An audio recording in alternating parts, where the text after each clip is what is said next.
Hi guys, welcome back to my channel. This is my first video on my new camera.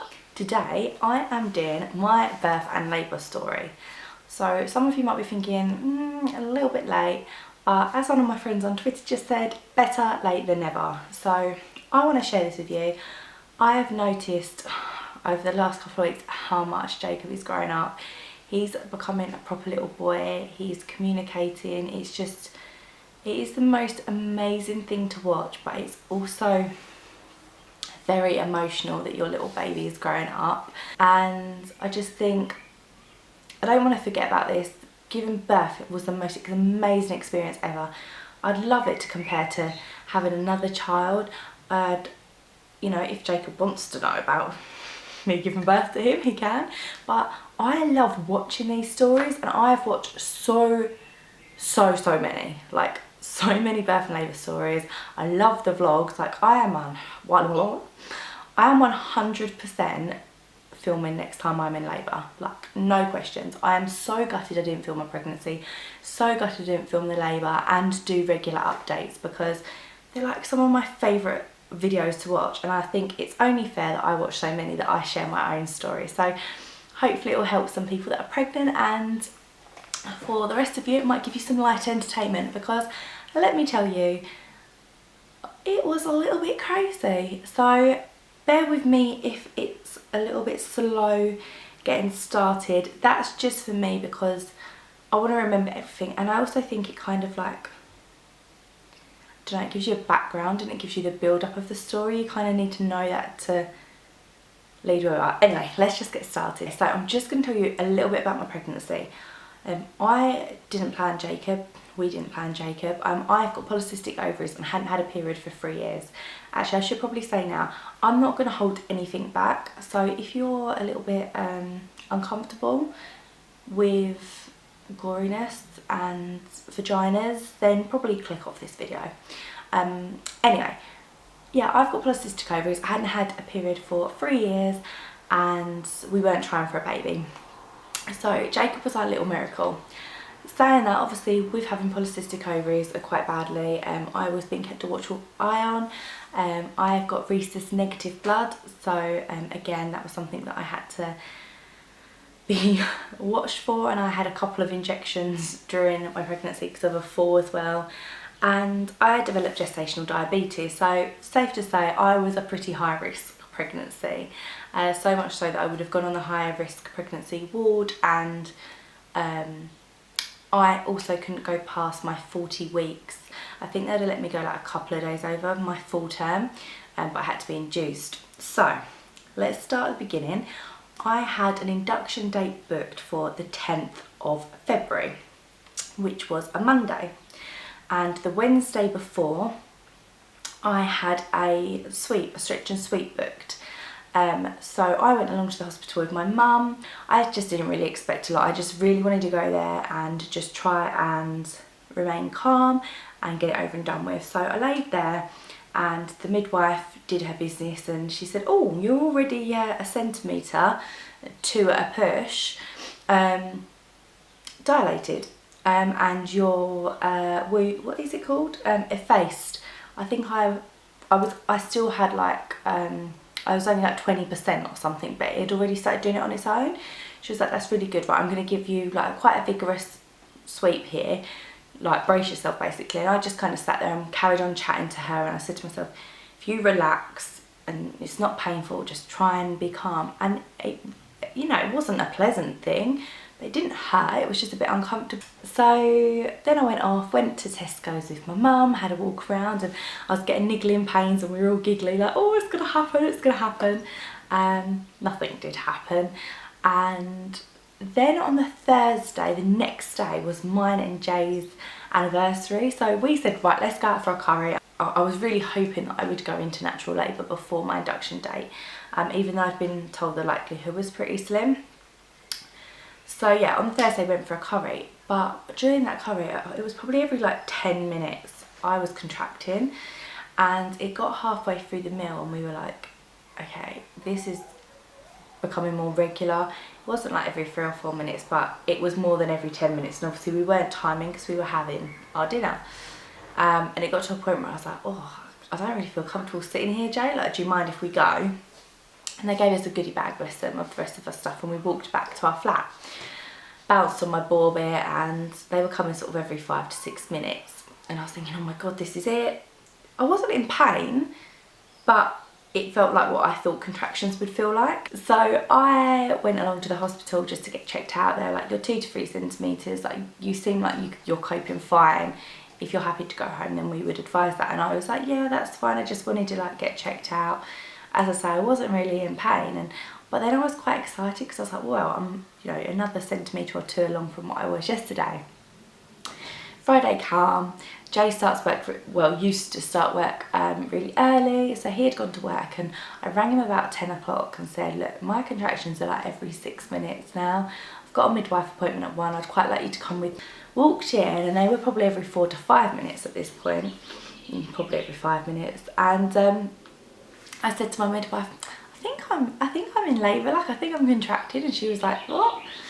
So like got me up on the bed and examined me, and she said, you're 4 centimetres, but you're also 90% effaced, so I only had 10% left to go, and obviously 6 centimetres. She was like, you're doing so well, I'll give you another sweep. She was like, this time, and she went, tomorrow evening you'll have had your baby, and she was working in the hospital late afternoon on the Saturday, so she was like, I'll see you with your baby tomorrow. And I was like, well, that's a bit crazy, like how can you predict that? You need to start timing your contractions now. She said when it gets like sort of 3 minutes apart, you need to get to the hospital, because we're about 20 minutes away from a hospital, depending what time you go. It could take 40 minutes if it's in traffic. So she just said, you know, keep an eye on it in case you are coping really well. Obviously that's high risk, so I need to be kept an eye on. I went home. Jay just had this overwhelming like need to go and clean our flat. Like I didn't get any of that need to clean. I didn't get that at all. What's it called? Nesting. I didn't get nesting at all. The only thing I did was wash all of his clothes and iron them all, which now looking back was a complete waste of time. But that's the only thing I got. I didn't have a need to clean or anything. So anyway, he went off and did that and left me with my dad. I was pacing around the living room, bouncing the ball, and it was like all really exciting building up. My mum come home from work at like 4, and I was like, oh, I'm in quite a bit of discomfort now. I'd quite like to go and have a bath. So she come and sat with me, and it really eased my contractions. They just disappeared, and they say that if your contractions go in the bath, you're not in like full labour. They come back again about an hour later. Sorry, this is really long-winded, but it's just for me to remember, and hopefully this is building the excitement up for when I give birth for you guys. So we're sitting there, Mum decides to do our sort of dinner. Jay's back at this point at my mum and dad's, and we have ribs and chips. And I think it gets about 9, half 9, and my contractions were like every 4 minutes, every 3 to 4 minutes apart. So although I was coping, it was getting uncomfortable. And I had this strategy that I was going to count. They say that your contractions don't last more than 60 seconds, and it kind of, this is how I describe a contractions. It goes up, and then you've got the peak, which is the most painful, and then it goes back down again. So really, you've only got that 20 seconds in the middle where you're like, oh, this is uncomfortable. So the build up, I just count in my head, like I was walking, I was like 1, 2, 3, 4, 5, 6, like counting. Because then I'd get to like 40 seconds, I'd be like, right, it's all right now, it's easy and it's fine. Got another contraction done, I'm closer to meeting my baby. And that was like my mentality, that I just wanted to get through each contraction. Each contraction meant I was closer to meeting my son, and it really worked for me. Just FYI for anyone that's pregnant and watching this, like I watched so many when I was pregnant, and yeah, that really worked. It's just a positive mindset. So about half 9, we rang the hospital and said like 3 to 4 centimetres, told them our background history, said I was 4 centimetres at lunchtime. They're like, yep, come in, we've got room. Got to the hospital at 10. I was left for an hour and a half in a cubicle. No one come to see us, no one checked me, no one put me on a monitor, and in the end Jay went and spoke to them, and they were like, oh, so you've not been seen yet? So I'm high risk, and they've not even like come to check me, which has pissed me off anyway, which you shouldn't, even whether I'm high risk or not, like as a pregnant woman that's in labour and has come in because, you know, they need you. So by this point I was really tired. I think it must have been about, it was gone 11, maybe half 11 at this point, and they hooked me up to the monitor and my contractions just slowed down.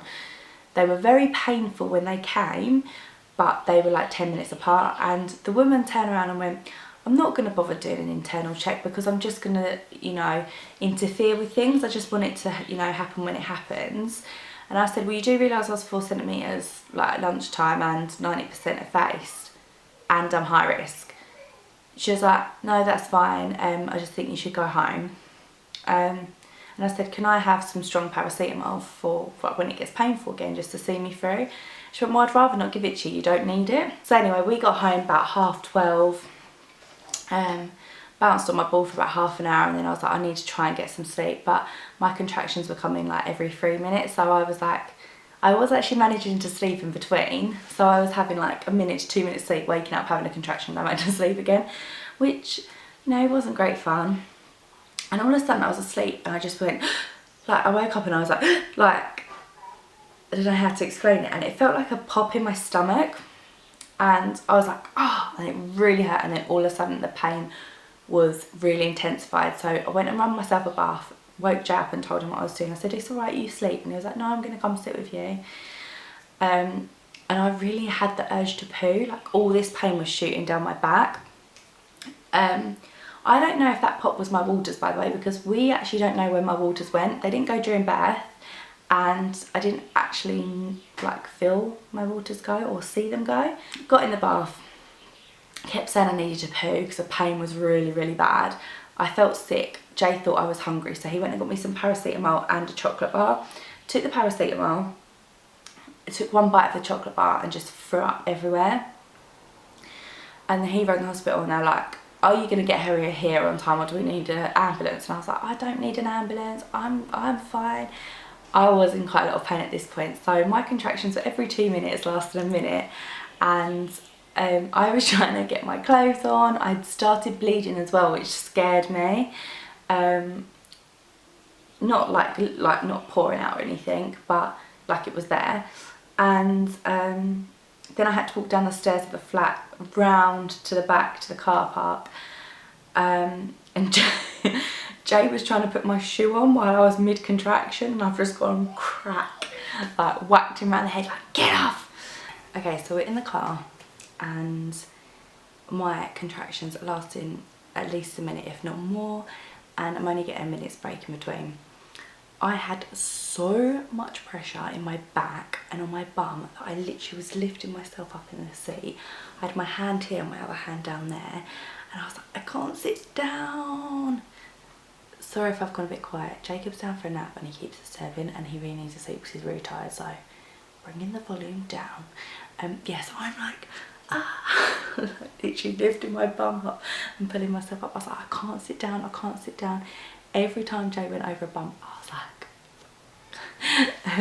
but in between, I was fine, like absolutely fine. So, we get to the hospital, and this is the most ridiculous thing to me. The car park is here. This is a hospital. The maternity ward is on the second floor, right in the middle. So I had to walk across the car park, over the road, into the hospital, right along, get in a lift, get up, walk into the ward, like along the corridor. Which is the absolute agony when you have got a baby that feels like it is coming out of you. So I'm like telling Jay, run on, like, get the lift, so that by the time I get to the lift I can just get in. When the lift went up to the second floor, there's this guy waiting to come in, and he like just, the door's just open, and he was just like, didn't come in. I was like, Jay, just get him in. And I was like trying to come out, and I was just like, walk, like I literally couldn't step, and someone came and took my other arm, got me through. And as soon as I got through those doors into the maternity unit, even though I wasn't in a ward at this point, I just relaxed. They've got me in there, literally got my trousers off and got me on the bed, checked me. She was like, you're 10 centimetres, your baby's coming, like I can feel his head. And I was like, alright, okay. I was like, what, so is he going to be here in the next hour? They were like, yeah, he'll be here very soon. You need to push. So they literally were rushing though, and The girls did really well. They didn't let me know they were panicking, but they didn't have time to hook me up to a monitor to monitor me, monitor my blood pressure. They didn't have time to put a name tag around my wrist. They didn't have time to monitor the baby, which in hindsight is actually very, very scary, because they had no idea what was going on with Jacob at that time. They didn't know what was going on with me at the time. They just had to do their job, and they did a bloody good job. Tell you what did piss me off though. I'm laying on my back, just about to do my first push, and the woman that sent me home, like a few hours before, comes in and she's like, "Oh, you're a bit different to when I saw you a couple of hours ago." I literally was like, so then I'm laying on my back, but this pressure in my back was so strong I couldn't keep my bum on the floor, and I kept lifting my bum up, and the midwife was like, "You need to keep your bum down when you push, you need to keep your bum down because you're counteracting it." And I was just like, I can't do this, you need to turn me over. But I was just like, "Jay, flip me over." And he was like, "What?" I was like, "Flip me over." So this is the bed, this is the back of the bed, which was slanted, and I literally hung over the back, so that I was on my knees and hanging over, and I think it was literally a couple of pushes. I felt his head come out. That was the worst bit for me, was the burn when his head come out, and then waiting to do the next push for the shoulders. They're like, "Okay, wait for your next contraction." And I was like, "Nah, I want to get him out now. I don't want to wait. I don't want to wait with a head hanging out of me." We went into the hospital at 5:40 and Jacob was delivered at 5:56, so 16 minutes. We walked through the hospital doors and 16 minutes later he was born. So they quickly put my